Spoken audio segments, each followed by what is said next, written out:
Kia ora everyone, and welcome to another episode of Storby's Little Big Business, where we give you tips and tricks on how to make your little business be big. Today we're going to be talking about staffing, and specifically how you have a good staffing strategy. It's actually really important to have a good, solid plan when you're thinking about how you're going to put together your team who's going to be helping your business succeed. When you're thinking about this, there's a few key things that you want to be thinking about. The first thing that you want to be thinking about your business's requirements. You've got to have something that needs to be done or something that should be happening that's not in order to have a reason to hire someone. The obvious reason is that someone's left, or it might be that you're expanding and you're looking at new ways that you can grow different parts of your business. It's really important that you start here, but it's worth thinking though that it's outside of just the key things that you might already be doing and thinking a bit broader. You know, if you're wanting to grow your business, if you're wanting to expand the things that you can do, or even just offer better service to your customers, better experience for your staff, it can be good to just mix things up a little and think of new ways that you can approach this. So that's the part that most people probably think about. But when we're thinking about a strategic approach to hiring someone, it's really important to remember that when someone is coming in and talking to you and interviewing for a job that you've got on offer,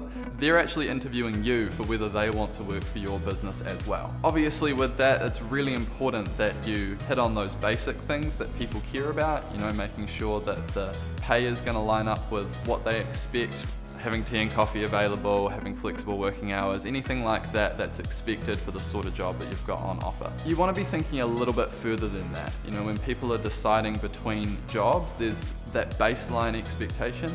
But then there's those other things that will actually make your business a great place to work. Thinking about millennials, they're a group that are rapidly becoming the majority of the workforce. And they have some really specific things that they look for when they're looking for a job. A lot of people in this age group are nearing the point where they're starting families, they're looking to settle down, wanting a lot more security from their job. They're wanting to have a bit of flexibility, you know, things like parental leave and those sort of key things. And anything that you can offer that'll support them being able to spend time with their family, to connect with those family values and things that matter to them, is going to really set you apart, and people are going to be deciding where they want to work based off those factors. That might matter more than getting a couple $1,000s more on your salary, depending on the person. The other things that you might want to think about as well is the values that your business aligns with. Especially a lot of the businesses that Storby works with are really community-focused organizations, and I think it's really important to remember that that's a really important part of why people would want to work for you. If you're a community pharmacy, you're providing essential healthcare advice and services to your community. If you're a vet, you're helping people to take care of their animals and make sure that those members of their family are really in good health and taken care of. Those are the things that are really going to set you apart from another employer, and they're going to be a big reason that people are considering coming and applying for the job that you have on offer. The key is just to make sure that you focus on those key benefits, and you might be surprised at how much of a difference that can make when you're trying to bring people into your organization who get what you're trying to do and what you're trying to achieve. When we're thinking about our staff and our staffing strategy as a whole, retention of staff is a really, really important part. It can be really easy to just think, oh, well, we've offered this and that or this benefit. If you're going to be keeping your staff around and making sure that you're not constantly investing in hiring, that people want to come to work every day, and it's something that you're probably going to want to think about from day one, not as an afterthought down the track. The key thing that you're going to want to do is make sure that you create an environment where people feel valued and that people feel like they're able to do their best work and fit in their job around the rest of their lives. A really great way to do this is to make sure that people feel valued and people feel recognized for the work that they are doing. It can go a long way to building up that connection with your team and making sure that they know that you appreciate the effort that they're putting in day after day.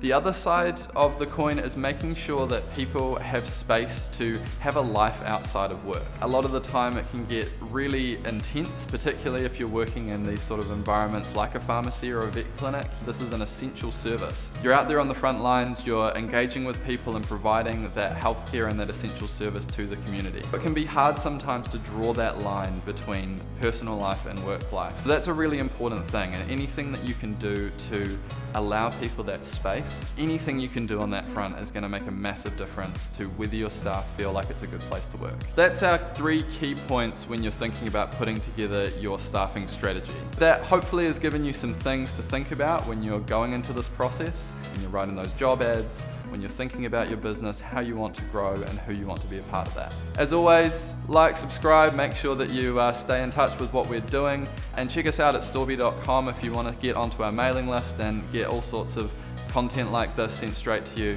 But until next time, ka kite.